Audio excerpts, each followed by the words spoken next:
오늘 우리가 함께 은혜를 나누고자 하는 말씀은 마가복음 1장 40절에서 45절의 말씀입니다. 엎드림, 그 소망의 시작. 한 절씩 교독하며 나아가겠습니다. 한 나병 환자가 예수께 와서 꿇어 엎드려 간구하여 이르되 원하시면 저를 깨끗하게 하실 수 있나이다. 예수께서 불쌍히 여기사 손을 내밀어 그에게 대시며 이르시되 내가 원하노니 깨끗함을 받으라 하시니 곧 나병이 그 사람에게서 떠나가고 깨끗하여 진지라.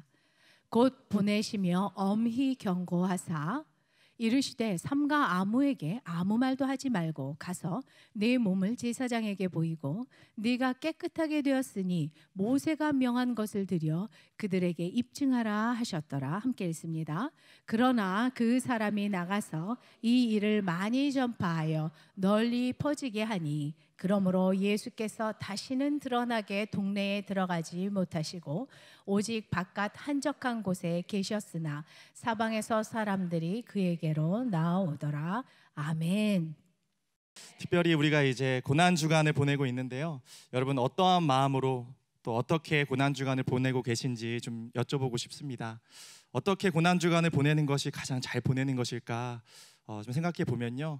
주님께서 우리를 위해서 또 흘리신 그 보혈을 생각하면서 내게 주신 십자가가 이상한 일이 되어지는 것이 아니라 우리 각자의 삶 속에 주신 주님의 십자가가 정말 이해되어지고 정말 깨달아지고 그것이 내 삶에 정말 해석되어지는 그 놀라운 그 십자가를 나의 십자가로 기쁨으로 지게 되는 것이 이 고난주간 가운데 하나님께서 우리 가운데 요구하시는 것인 줄 믿습니다. 오늘 말씀을 통해서 주님께서 이 고난이 그리고 또 나에게 내 삶에 있는 모든 십자가가 다시 한번 주님의 능력으로 새롭게 바뀌어지는 하나님의 놀라운 역사가 있기를 소망합니다. 우리 잠시 기도하고 말씀 나누겠습니다. 하나님 감사합니다. 오늘 주님 앞에 겸손함으로 나와 엎드립니다. 우리에게는 어떠한 의로움도 주님 앞에 나아갈 어떠한 하나님 정말 의로움이 없음을 다시 한번 고백하오니 주의 십자가의 보혈로 우리를 덮어주시고 주의 긍휼로 우리를 만져 주시옵소서. 주님께 감사드리며 예수님 이름으로 기도합니다. 아멘. 오늘 제가 이렇게 말씀을 전하러 내려오기 전에 늘 제가 이제 먼저 일찍 와서 예배를 준비하잖아요. 근데 오늘 뭔가 좀 이상한 거예요. 늦게 오니까. 그래서 내려오면서 이렇게 저희 복도에 있는 모니터를 봤는데 수요 중보기도팀이 뜨겁게 기도하고 있는 모습을 보는데 그 모습을 보는 순간 제 마음속에 그런 뭔가 좀 먹먹한 마음, 하나님 주신 감동이 있더라고요. 왜 수요 예배에 은혜가 있을 수밖에 없는가?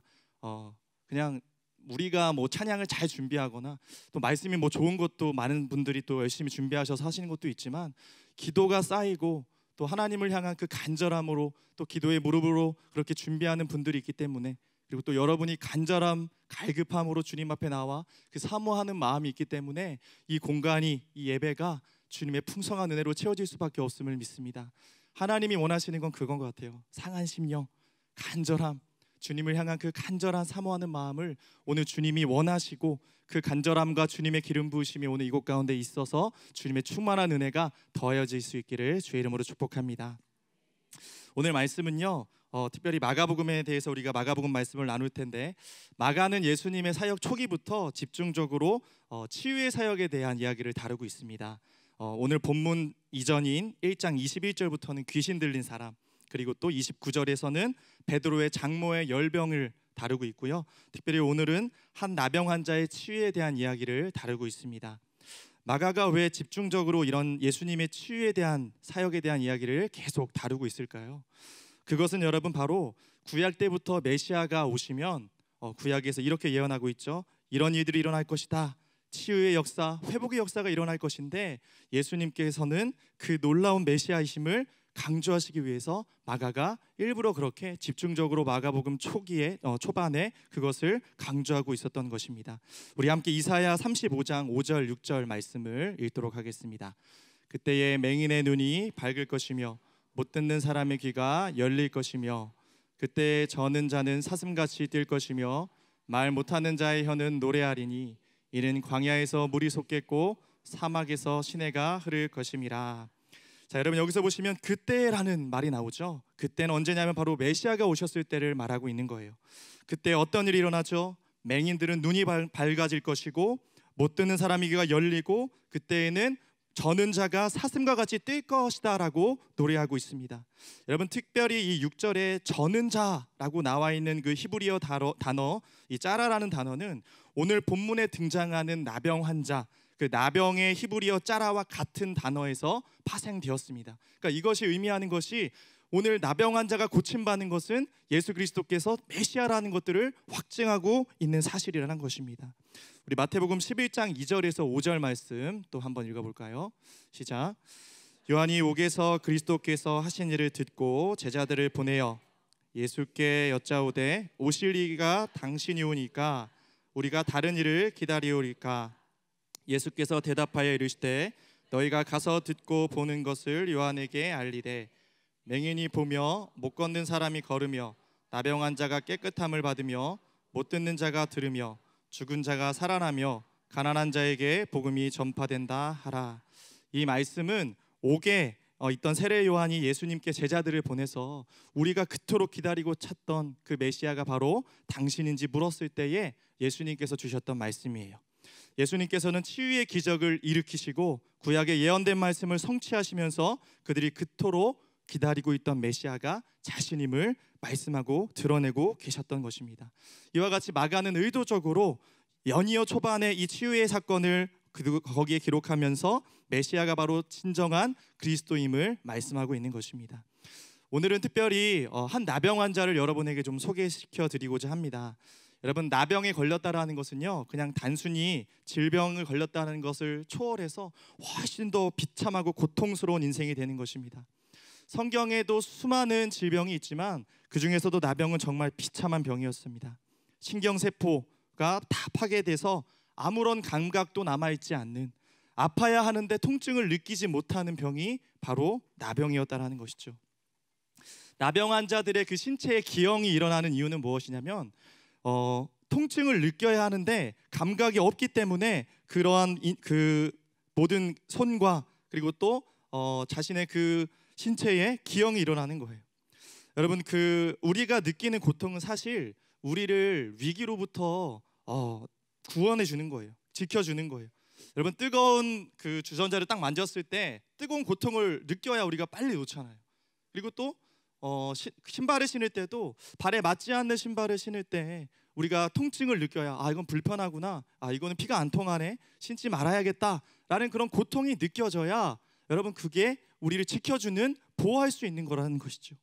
여러분, 그런데 나병 환자는 그런 감각이 마비되어서 감각을 상실하여서 자신의 코가 문드러져도 그리고 또 자신의 손이 기형이 일어나도 그것을 전혀 인지하지 못하는 거예요. 여러분, 그런데 오늘 이 육신의 나병보다 더 무서운 것이 뭔지 혹시 아시겠습니까? 바로 우리의 영적인 나병이에요. 우리의 영적인 무감각함입니다. 처음에는 하나님을 경외하는 마음으로 두렵고 떨림으로 죄를 짓지 않으려고 몸부림치잖아요.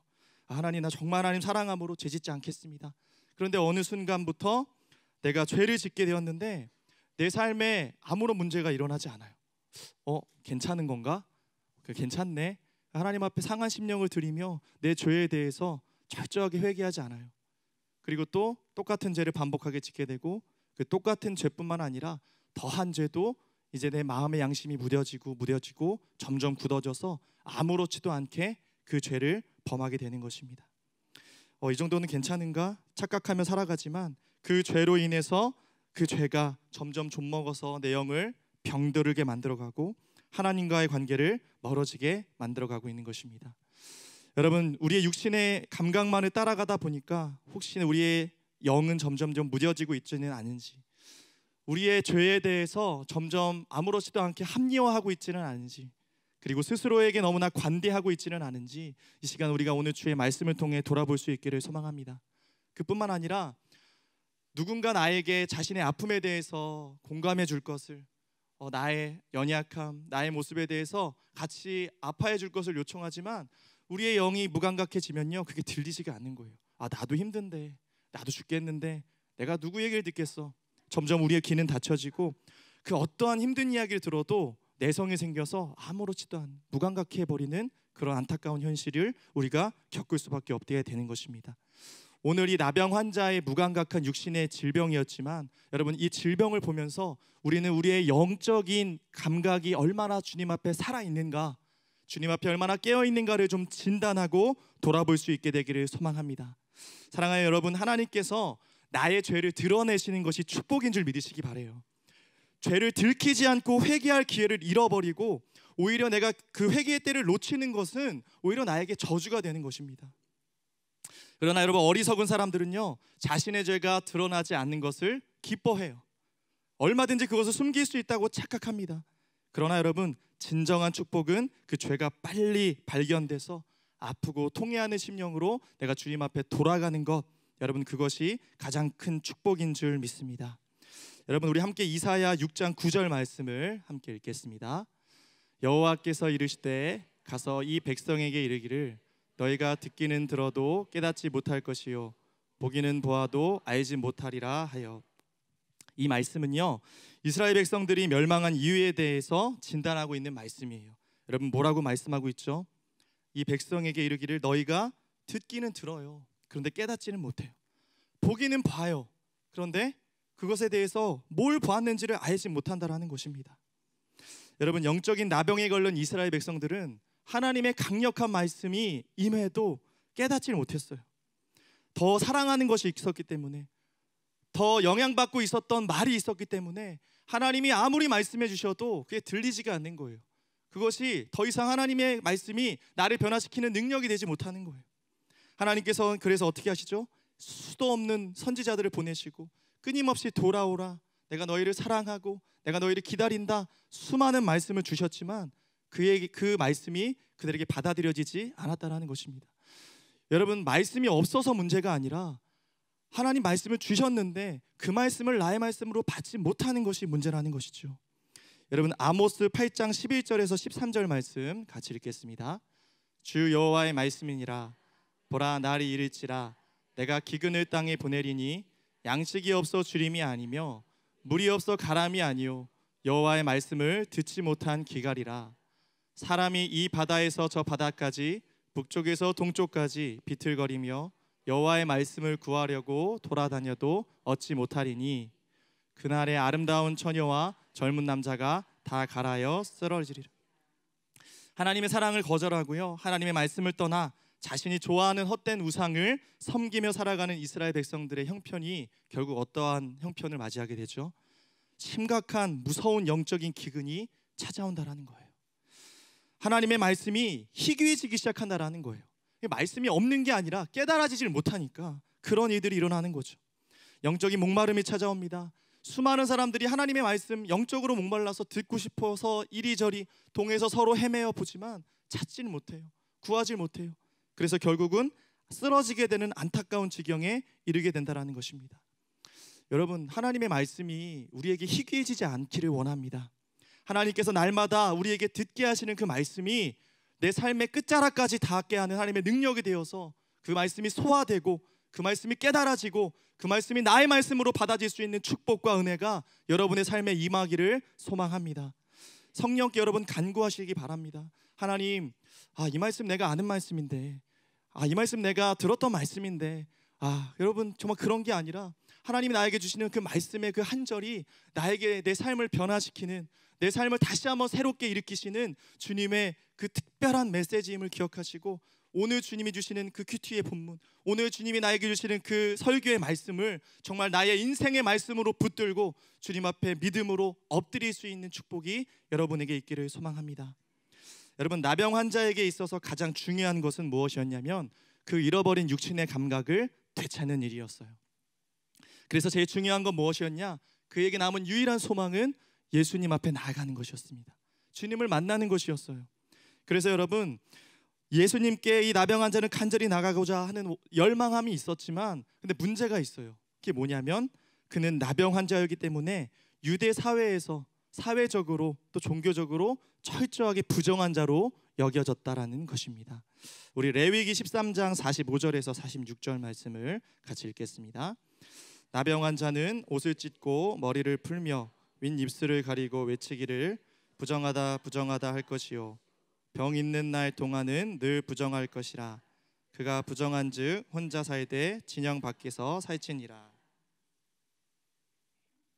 여러분, 나병 환자를 가장 고통스럽게 했던 것은 무엇일까요? 자기의 그 질병, 그 고통의 문제도 문제였지만 질병보다 더 무서운 것은 외로움이었을 거예요. 그렇죠? 사랑하는 아내가 있어요. 부모님이 있고 정말 너무나 예쁜 자녀가 있는데 그 사랑하는 자들과 이제 격리되어 철저하게 떨어져서 공동체와 분리되어서 철저한 고독과 외로움 속에 혼자 살아가야 하는, 여러분, 그것이 가장 무서운 것이었을 것입니다. 그것이 가장 고단한 것이었을 거예요. 가족들과 누릴 수 있는 그 소소한 기쁨, 함께 식사도 나누고 마트에서 장도 보고 같이 대화를 나누면서 두런두런 누릴 수 있는 그 일상의 축복이 얼마나 귀한 것인지 모르겠어요. 그런데 이 나병 환자에게는 그 일상적인 행복을 송두리째 빼앗긴 그 정말 안타까운 그 병이 나병으로 찾아와서 이제 자기가 꿈꿔왔던 모든 인생의 그 꿈들이 물거품과 같이 사라져버리는 그런 안타까운 모습을 지금 당하고 있다는 것입니다. 그뿐만 아니라 여러분, 나병은요, 그 당시에 이스라엘에게 있어서 하나님의 심판으로 여겨졌어요. 왜냐하면 하나님께서 심판의 방법으로 나병을 사용하신 적이 있기 때문입니다. 예를 들어서 여러분, 모세를 비방했던 미리암도 하나님의 진노하심으로 나병에 걸렸었고요. 우시야 왕 역시 불순종함을 통해서 하나님께 심판을 받아 죽는 날까지 나병 환자로 살았었습니다. 여러분, 이런 이유 때문에 이스라엘 백성들은 나병 환자를 볼 때마다 하나님께 죄를 범해서 심판받는구나, 그러한 낙인이 찍히는 거예요. 부정한 자로 여길 수밖에 없는 거예요. 어디에 가든지 간에 야유를 받고 어디에 가든지 간에 멀리 가라고 돌팔매질을 당하는 그런 안타까운 삶이 바로 나병 환자의 삶이었습니다. 여러분, 그 나병 환자가 얼마나 자신의 연약함을 감추고 싶었겠어요. 숨기고 싶었겠어요. 그런데 그럴 수도 없어요. 우리가 읽은 레위기 말씀 보니까 뭐라고 나와 있죠? 자기 사람들을 만날 때마다 옷을 찢으면서 머리를 풀면서 윗입술을 가리고 뭐라고 외쳐야 돼요? 부정하다, 부정하다, 늘 외치는 인생을 살아야 하는 거예요. 이거는 뭐 부끄러운 것을 감출 수도 없고 정말 최악의 인생인 것이죠. 여러분이 만약에 나병 환자라면 여러분 어떠하시겠습니까? 이제 소망이 없는 거예요. 이제는 사형 선고를 받은 거예요. 아무런 정말 꿈을 꿀 수 있는 것이 없는 거죠. 그러나 오늘 이 나병 환자에게 도대체 어떤 일이 일어나고 있는 거죠, 여러분? 이 나병 환자가 예수님께 나아가고 있는 거예요. 그냥 우연히 지나가다 예수님을 만난 게 아니라 이 나병 환자의 마음에 어떠한 하나님이 주시는 그런 동기가 생겨서 간절한 마음으로 힘을 다해 오늘 예수님께 나아가고 있는 것입니다. 이 나병 환자가 어떻게 예수님께 나아가고자 하는 마음에 그 열망이 생겼을까? 우리 이 본문의 병행 구절인 마태복음 8장 1절 2절 말씀을 통해 한번 확인해 보도록 하겠습니다. 함께 읽어볼까요? 예수께서 산에서 내려오시니 수많은 무리가 따르니라. 한 나병 환자가 나와 절하며 이르되 주여 원하시면 저를 깨끗하게 하실 수 있나이다 하거늘. 여러분, 여기서 예수께서 산에서 내려오시니 라는 말씀을 좀 주목해 보셨으면 좋겠어요. 마태복음 5장에서 7장까지는 우리가 잘 아는 산상수훈에 대한 설교 말씀이 기록되어 있는데 예수님께서 수많은 청중들을 두고 말씀을 전하고 계셨습니다. 근데 그 내용이 무엇이죠, 여러분? 5장 1절 말씀을 보시면 심령이 가난한 자는 뭐가 있죠? 복이 있다 말씀하고 계세요. 나병 환자는 이 예수님에 대한 소문을 듣고 이제 마지막 남은 그 소망의 그 한 터럭을 잡고 정말 주님 앞에 간절함으로 그 소문을 듣고 산으로 나아가기 시작합니다. 근데 여러분, 그 말씀을 듣다 보니까 나병 환자의 마음이 녹아지기 시작하는 거예요. 자신의 부정함으로 비참한 인생이지만 예수님께서 이렇게 말씀하시는 거죠. 심령이 가난한 자, 심령이 파산된 자, 애통한 자는 복이 있다. 할렐루야. 이렇게 예수님이 말씀하고 계시는데 그 어둠 속에 빛이 비치기 시작합니다. 내 인생은 끝났다 생각했는데, 내 인생에 더 이상 소망이 없다고 생각했는데 자기의 고통에 대한, 자기의 문제에 대한 그 하나님의 뜻이 해석되기 시작하는 거예요. 하나님이 나에게 왜 이런 고통을 주셨을까? 뭔가 뜻이 있지 않을까?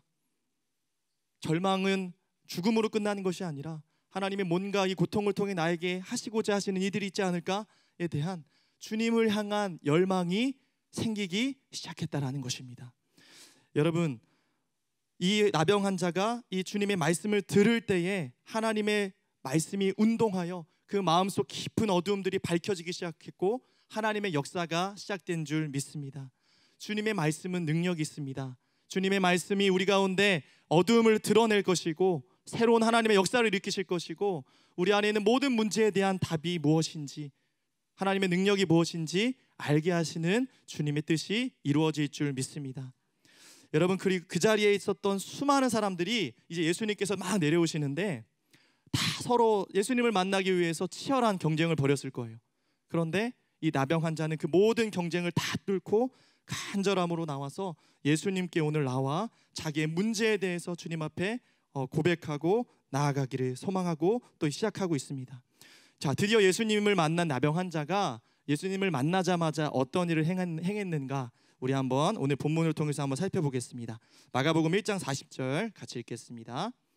한 나병 환자가 예수께 와서 꿇어 엎드려 간구하여 이르되 원하시면 저를 깨끗하게 하실 수 있나이다. 여러분, 나병 환자가 가장 먼저 한 것이 무엇이라고 여기 기록되어 있습니까? 와서 꿇어 엎드렸다라는 거예요. 여러분, 이것이 의미하는 것이 무엇이죠? 이 예수님이 말씀하신 팔복에서 심령이 가난한 자, 애통한 자는 바로 누구라는 거죠? 자신이라는 거예요. 주님, 저에겐 소망이 없어요. 주님이 말씀하신 그 심령이 파산한 사람, 이제는 어떠한 소망도 남아있지 않아서 주님 외에는 살 수가 없는 사람이 주님 저예요. 주님 접니다. 그 고백을 그는 엎드림을 통해서 주님께 간절히 고백하고 있다는 것입니다. 주님, 더 이상 세상에 소망을 두지 않겠습니다. 주님만이 나의 인생의 유일한 답이십니다. 주님이 오늘 나를 만져주시고 주님이 나를 오늘 고쳐주시고 주님이 내 인생의 유일한 의미가 되어 주시옵소서. 이렇게 간절함으로 주님께 엎드리기 시작했습니다. 근데 여러분, 생각해 보세요. 예수님께 나아갔던 그 나병 환자의 그 모습은 어땠을까요?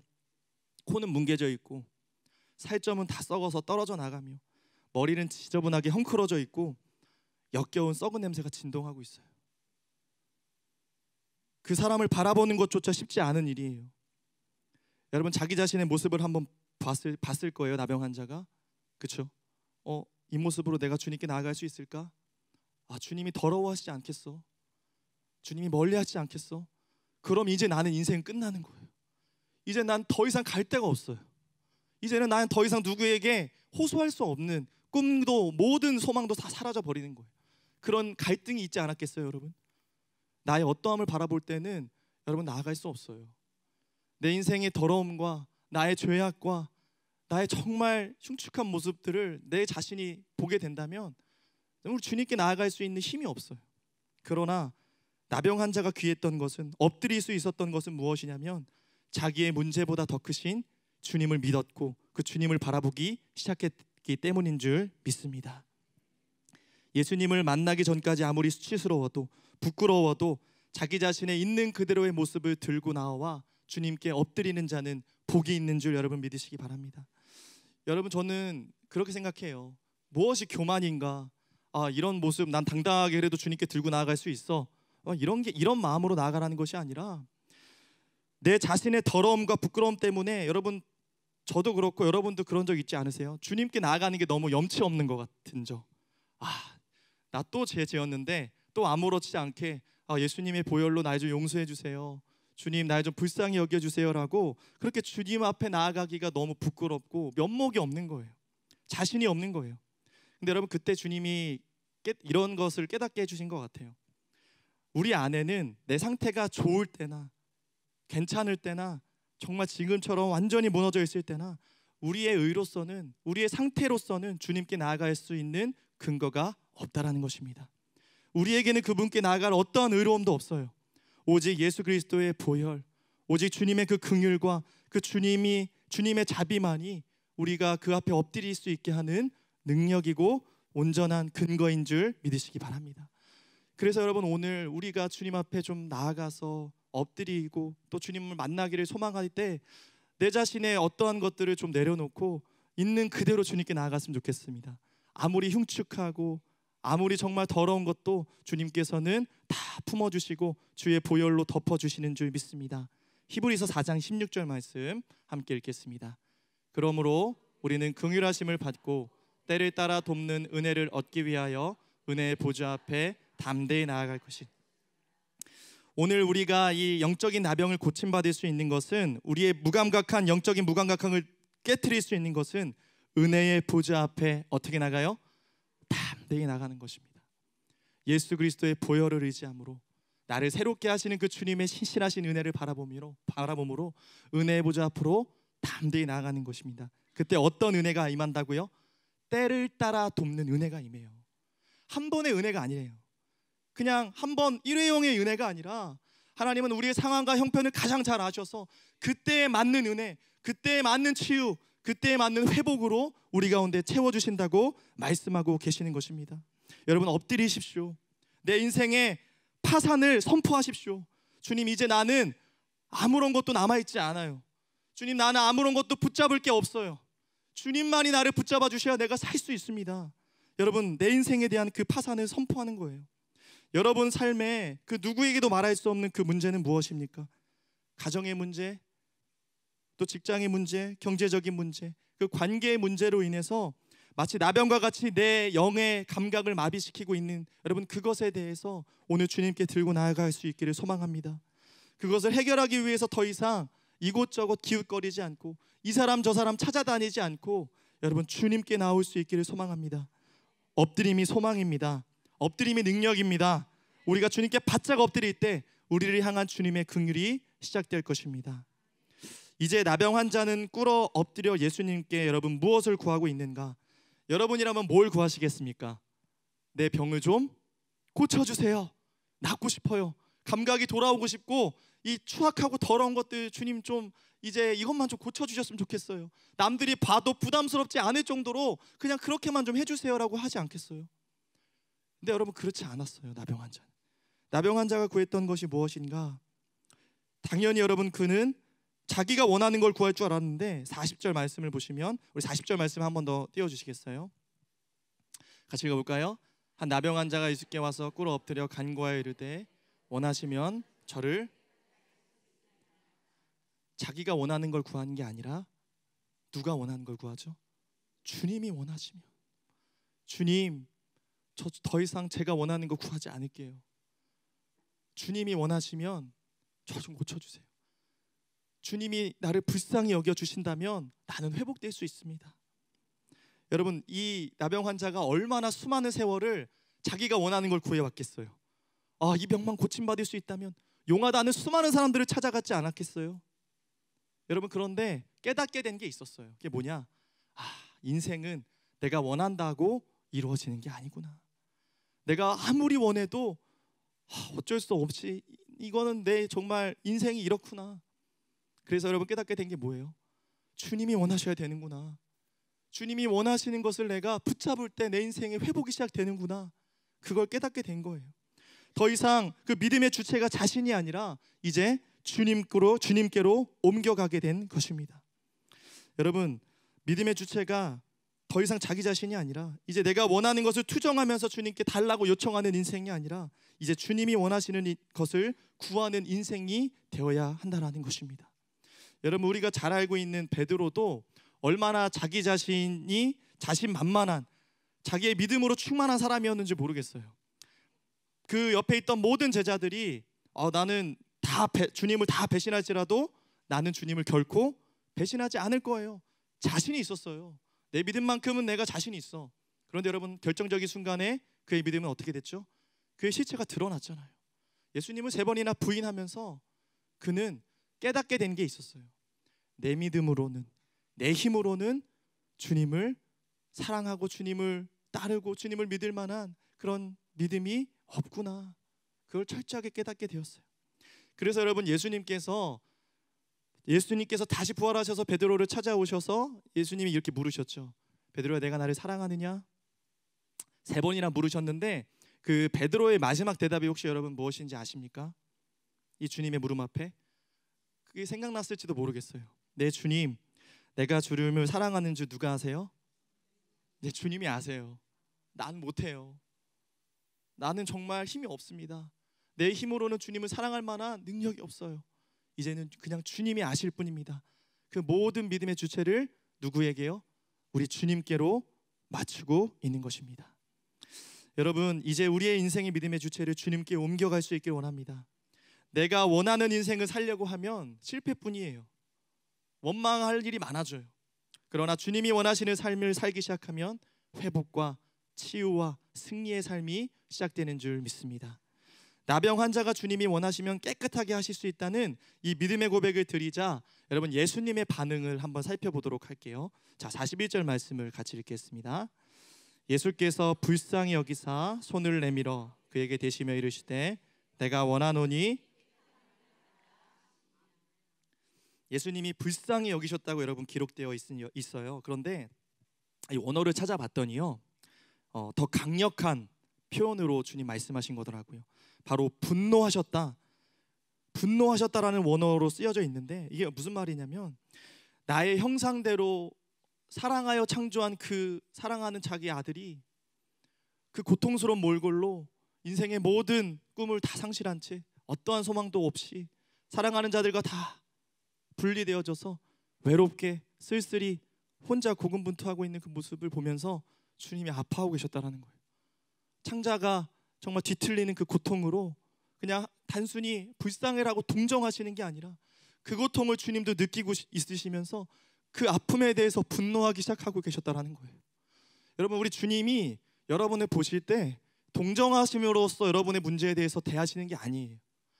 여러분이 아파하고 계시는 것보다, 여러분이 눈물 흘리고 계시는 것보다 주님이 더 큰 아픔과 더 큰 고통을 느끼시면서 그거보다 여러분보다 더 큰 고통으로 여러분의 문제에 대해서 아파하고 계시는 것을 여러분 믿으시기 바랍니다. 예수님께서는 이 나병 환자가 여기 나오기까지 마음속에 싸웠던 갈등을 알고 계셨어요. 그의 절망하고 싶고 포기하고 싶은 마음을 이미 다 알고 계셨어요. 예수님은 모든 것을 내려놓고 예수님 한 분만 바라보면서 간절히 나온 그 마음의 중심을 주님은 알고 계셨다는 것입니다. 그가 무엇 때문에 눈물 흘리는지, 왜 아파하는지 우리 주님은 알고 계셨다는 것이죠. 우리 히브리서 4장 15절 말씀 같이 읽어볼까요? 우리에게 있는 대제사장은 우리의 연약함을 동정하지 못하실 이가 아니요 모든 일에 우리와 똑같이 시험을 받으신 이로되 죄는 없으시니라. 주님은 우리의 연약함에 깊이 공감하시기 위해 죄가 없으시지만 사람의 몸을 입고 이 땅 가운데 오셔서 우리가 받는 고통과 우리가 받는 그 인간적인 희노애락을 다 겪으셨어요.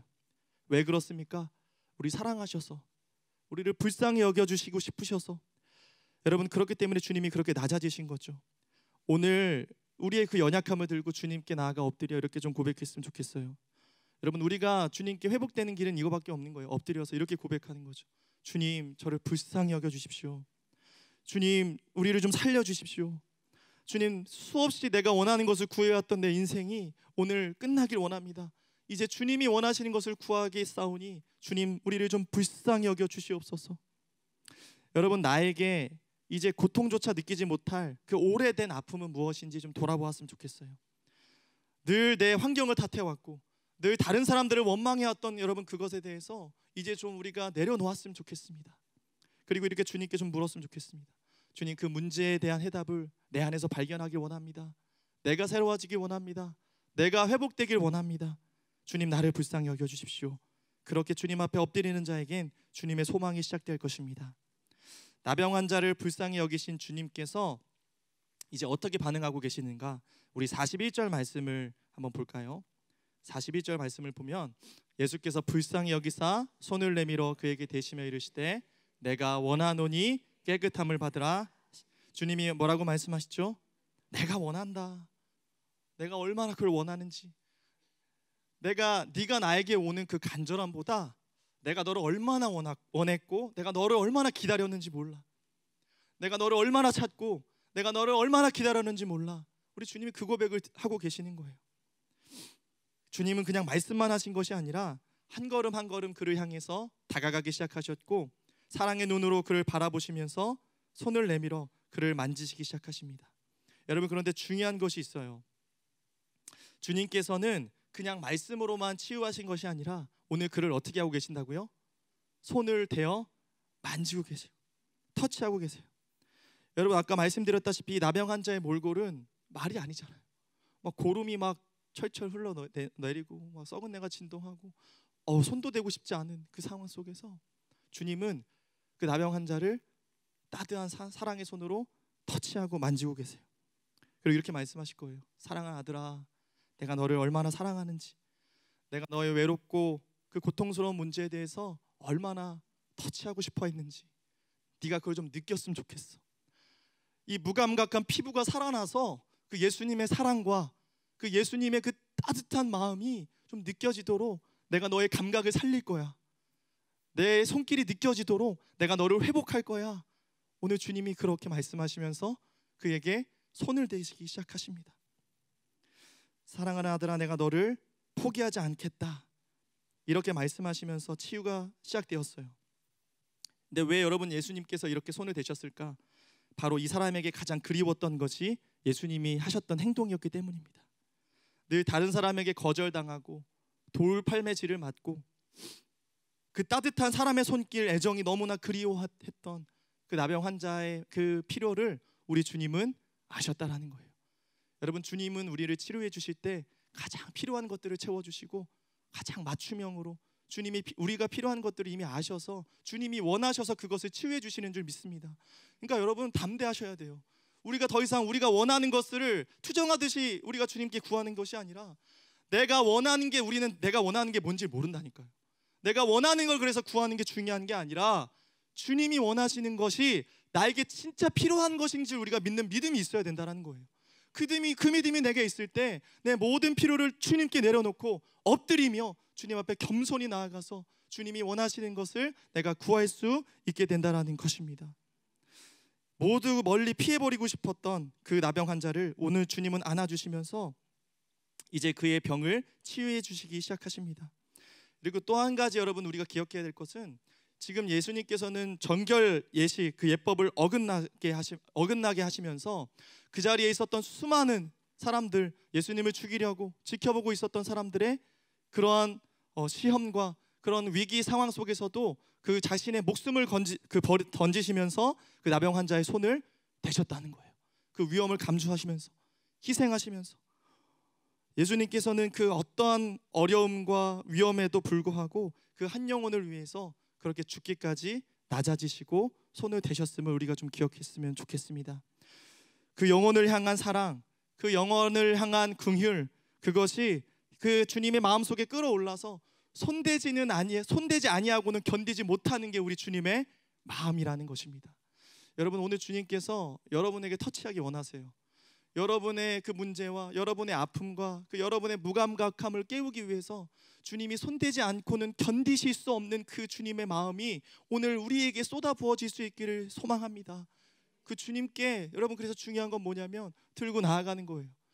숨기지 않는 거예요. 있는 그들의 모습들을 주님께 들고 나아가는 것입니다. 여러분, 제가 그 신방을 다니면서 다양한 문제로 고통당하고 있는 그 성도님들의 이야기를 들으면서 그분들이 참 얼마나 치열하게 그 문제에 대해서 기도하고 버티며 살아가고 있는지에 대한 이야기를 들으면 정말 그 마음이 참 먹먹해질 때가 많더라고요. 성도들의 삶의 이야기를 들으면서 그 인생에 대한 존경심이 들어요. 내 인생은 아무것도 아니구나. 나는 진짜 편안한 인생을 살았구나. 명함도 못 내밀겠더라고요. 뭐 어디 힘들다는 소리도 못 하겠어요. 그냥 목회자로서 정말 그래요. 그분들의 인생에 대한 그런 정말 무게를 느낄 때마다 그런 생각이 드는데, 여러분, 그토록 그 힘든 상황을 뚫고 주님만을 바라보면서 자신의 자리를 지키고 있는 성도들 한 사람 한 사람에 대해서 너무나 귀하게 느껴지고요, 너무나 사랑스럽게 느껴져요. 그 아픔을 알게 되면요. 근데 여러분, 마찬가지로 오늘 이곳에 앉아 계시는 그 여러분들에게도 정말 저는 다 그런 아픔이 있다라고 생각을 합니다. 그런 인생을 겪어 오셨고 또 지금도 그 문제에 대해서 고통스러워하시는 분들이 분명 계실 거예요.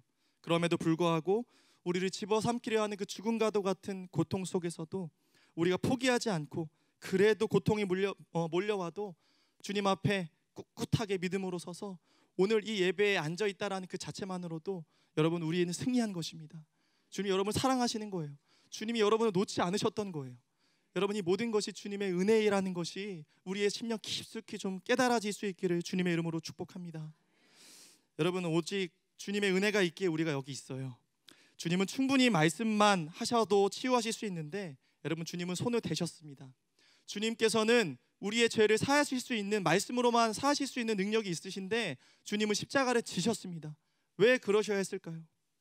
하나님의 사랑은 희생하며 행동하는 사랑이기 때문입니다. 주님은 말로만 사랑하신 게 아니라 우리를 끌어안으시고 죽기까지 낮아지셔서 하나님께서 우리를 얼마나 사랑하시는지 그것을 몸소 보여주심을 통해 우리를 향한 하나님의 사랑을 확증하셨습니다. 오늘 주님이 터치하시면, 오늘 주님이 손을 내밀어 여러분을 만져주시면 우리 안에 있었던 모든 부정함들은 다 정결케 될 것이고 하나님의 역사와 회복은 시작될 것이며 우리의 모든 부끄러움과 수치스러움은 하나님을 향한 십자가의 자랑으로 바뀌어지게 될 것입니다. 우리 함께 42절 말씀 같이 읽어볼까요? 곧 나병이 그 사람에게서 떠나가고 깨끗하여진지라. 할렐루야. 여러분, 나병이 떠나갔습니다. 깨끗하게 되었습니다. 모든 부정함들이 새롭게 되었어요. 여러분, 그런데 그 맨 앞에 있는 단어 하나를 우리가 좀 주목했으면 좋겠어요. 언제요? 곧. 하나님이 원하시면 그냥 당장 시작되는 거예요. 하나님이 원하시면 이제 지금이 하나님의 놀라운 역사가 시작되는 거예요. 여러분, 하나님께서는 태초에 천지를 창조하셨을 때도 말씀하시는 순간 그 모든 창조가 이루어지지 않았습니까? 하나님이 여러분의 삶에 원하시는 일들이 여러분의 오늘 순종의 자리로 나아가신다면 즉각적으로 곧 하나님의 때에 반드시 정확하게, 완벽하게, 완전하게, 정확하게 이루어지는 줄 여러분 믿으시기 바랍니다. 수십 년이 걸려도 해결되지 않았던 우리들의 문제가 하나님이 개입하시기 시작하면 단 한순간에 이루어지는 줄 믿으시기 바라요. 오늘 이 시간 특별히 우리가 또 오랜 시간 그토록 고통당하던 나병이 주님께 떠나갔는데 이제 여기서 주님께서는 끝났다고 말씀하시지 않아요. 이 질병의 문제, 이 육신의 문제만 주님께서 해결되었다고 이제 끝난 게 아니라 주님께서는 또 다른 것들을 요구하시고 명령하고 계시는데 그게 여러분 43절 44절 말씀에 나와 있는데요. 같이 한번 읽어볼까요? 곧 보내시며 엄히 경고하사 이르시되 삼가 아무에게 아무 말도 하지 말고 가서 내 몸을 제사장에게 보이고 내가 깨끗하게 되었으니 모세가 명한 것을 드려 그들에게 입증하라 하셨더라. 제가 나병 환자였다면 이제 주님 괜찮아요. 저 이제 빨리 가서 이제 이 회복된 몸을 좀 누리고 싶어요. 자유함으로. 그랬을 거예요. 근데 여러분, 예수님께서는 뭔가 더 중요한 문제가 있다라고 말씀하고 계시는 거예요. 또 43절에 보니까 곧이라는 말이 나오잖아요. 주님 재촉하고 계세요. 아직 안 끝났어. 기다려봐. 너에게 더 필요한 거, 네가 원하지 않았던 더 중요한 것이 아직 남아있어 라고 말씀하시는 거죠. 그랬더니 여러분 뭐라고 말씀하고 있느냐? 44절에 보니까 이제 내 몸을 제사장에게 보이고 내가 깨끗하게 되었으니 모세에게 명한 것을 드려서 그것을 입증하라고 말씀하고 있는 거죠. 이게 무슨 말이냐면은 주님의 회복은 육신의 회복만 임하는 것이 아니라 주님은 완전한 관계의 회복까지 원하고 계셨다라는 거예요. 그냥 단순히 우리의 질병이 고통받는 것으로 끝나는 게 아니라 하나님과의 관계만 회복되는 것이 끝나는 것이 아니라 하나님과의 관계의 회복을 통해 주님이 정말 원하시고자 했던 건 뭐라고요? 사람들과의 관계, 이웃들과의 관계, 가족들과의 관계, 성도들과의 그 관계가 회복되기를 주님은 더 원하셨다는 것을 여러분 기억하시기 바랍니다. 하나님의 역사를 여러분 제한하지 마세요. 그냥 여러분이 오늘 구했던 것, 여러분의 기도의 응답이 해결되었다고, 내 병이 나았다고 여러분 기뻐할 것이 아니라 이 회복을 통해 주님이 정말 원하시는 것이 무엇인지를 깨달을 수 있는 영적인 분별력이 우리에게 필요하다라는 것이죠. 그냥 그것만 만족하면 반쪽짜리 응답인 거예요. 그냥 반쪽짜리 은혜만 경험하고 안타깝게 돌아갈 수밖에 없다라는 것이죠. 여러분 하나님께서 주시는 그 여러분의 회복을 통한, 그 치유를 통한, 하나님께서 응답하신 것을 통한 정말 하나님의 뜻이 무엇인지 오늘 이 시간에 좀 구하고 그것을 깨달을 수 있는 은혜가 여러분에게 임하기를 소망합니다. 43절에 말씀에 지체하지 않고 주님께서는 그 나병 환자에게 그것을 명령하셨고 그 제사장에게 그것을 보내었죠. 주님은 단순히 나병 환자의 육신의 질병만이 아니라 모든 관계, 그가 이제는 믿음의 공동체로 들어가기를 원하셨다는 거예요. 여러분, 나음 받았다면 이제는 세상으로 돌아가야 돼요. 그냥 여기서만 주님 나 힘들어요, 고쳐주세요, 주님의 그 고침받는 은혜에 만족하는 게 아니라 이제는 공동체로 돌아가서 그 주님의 은혜를 선포하며 주님의 은혜를 간증하며 주님이 얼마나 놀라우신 분이신지, 주님의 능력이 얼마나 크신 분이신지 그것을 고백하는 인생이 되어야 할 줄 믿습니다. 여러분, 주님이 역사하신 치유의 결론은 하나님과의 관계뿐만 아니라 이제 모든 관계, 우리 안에 있었던 모든 어려움들, 고통의 문제들이 완전히 깨끗하게 회복되는 완전한 치유, 전인적인 회복을 주님은 주셨음을 믿습니다. 주님은 우리가 원하는 것 이상으로 더 많은 것들을 회복시켜 주셨고 거룩하게 정결하게 바꾸어 주셨다는 것입니다. 우리 마지막으로 이사야 53장 5절 말씀을 같이 한번 읽어볼까요? 시작. 그가 찔림은 우리의 허물 때문이요 그가 상함은 우리의 죄악 때문이라. 그가 징계를 받음으로 우리는 평화를 누리고 그가 채찍에 맞음으로 우리는 나음을 받았다. 사랑하는 여러분, 우리가 고난주간을 보내고 있는데 주님께서 우리를 위해서 죽기까지 낮아지시면서 십자가를 지신 이유가 무엇인지 제가 처음 서두에 말씀드린 것처럼 그 의미와 그 뜻이 우리 안에 깊이 있게 깨달아지기를 소망합니다. 아무리 끔찍하고 더러운 병에 걸린 사람일지라도 우리 주님께 나오는 자에게는 주님이 한 사람 한 사람 그 문제에 대한 가장 정확한 진단으로 주님께서 고쳐주시고 우리를 만져주시고 우리를 치유해 주실 줄 믿습니다. 중요한 건 여러분 무엇이라고요? 주님께 겸손함으로 엎드리는 거예요. 오늘 그 엎드림이 있을 때 주님의 회복과 주님의 놀라운 기적이 시작될 것을 믿습니다. 오늘 이 시간 같이 함께 우리 기도함으로 주님 앞에 나아갈 수 있기를 소망합니다. 기도하겠습니다. 하나님, 이 나병 환자에게 있었던 수많은 문제들에 대한 유일한 답은 주님께 있었음을 고백합니다. 우리가 고통당하고 있는 수많은 문제들에 대한 유일한 답은 오늘 그 십자가를 지신 주님께, 그 주님께 들고 나올 때 주님이 우리를 만져주실 때 우리가 회복될 수 있고 우리가 일어설 수 있고 우리가 다시 온전한 몸으로 돌아갈 수 있게 되는 줄 믿습니다. 주님, 나를 불쌍히 여겨주십시오. 주님, 나를 긍휼히 여겨주십시오. 오늘 그 주님의 축복이, 그 주님의 회복이 나에게 임할 수 있도록 주님 오늘 하나님의 역사를 일으켜 주시옵소서. 감사드리며 예수님 이름으로 기도합니다.